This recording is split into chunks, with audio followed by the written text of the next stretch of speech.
So there's this idea that's coming out of this postmodern and Marxist critique of the West, that the primary organizing principle of first of all, that social institutions in the West are structured according to Western axioms. That's the first one. And the second one is that they're structured according to the arbitrary expression of power. And we'll start with the second one. I think that is antithetical to the truth. And the reason I think that is because when I've met men of goodwill who are successful in functional organizations, they're creative and productive and honest and generous and kind and mentors. And they might deviate from that when their desire for power overtakes them, but that's a deviation from the genuine spirit. And so then I was thinking,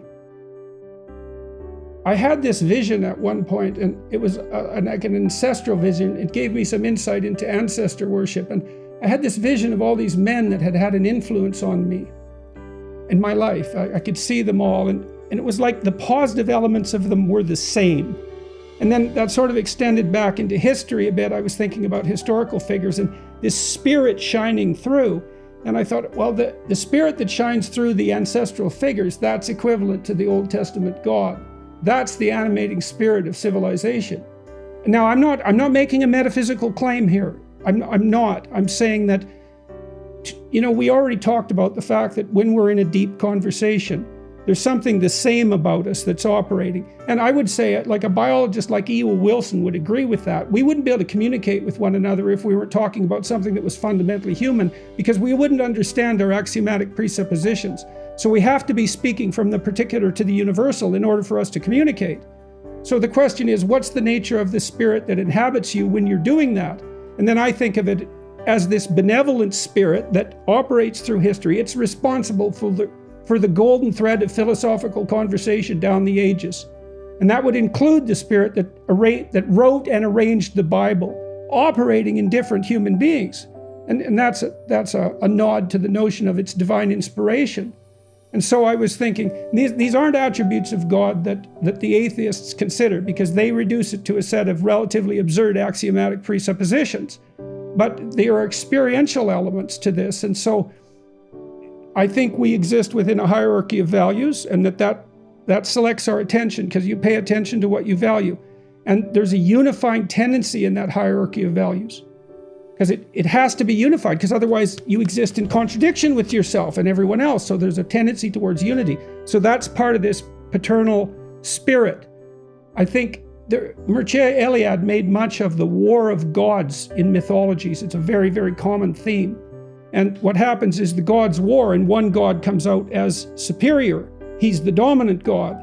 And I thought, well, that's associated with the moving together of tribes.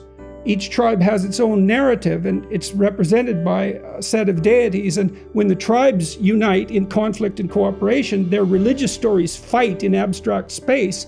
And there's this proclivity across time for that to organize itself into something like a unity. That's the origin of monotheism. And that's the spirit of God as well. And then I thought, I won't go through all these attributes, but because I can bring them up one at a time. But then another one is, I was thinking about this common trope in American sports movies. And I'm pointing to them for a particular reason. When you're engaged in a sport, you're trying to hit a target. And if you do it well, then everyone celebrates you. And that's the opposite of hamartia. That's the opposite of missing the mark. And so there's this collective celebration of the tendency of excellence in cooperation and competition to hit the mark. And everybody celebrates. That's worship. Everyone worships that. They don't even notice it.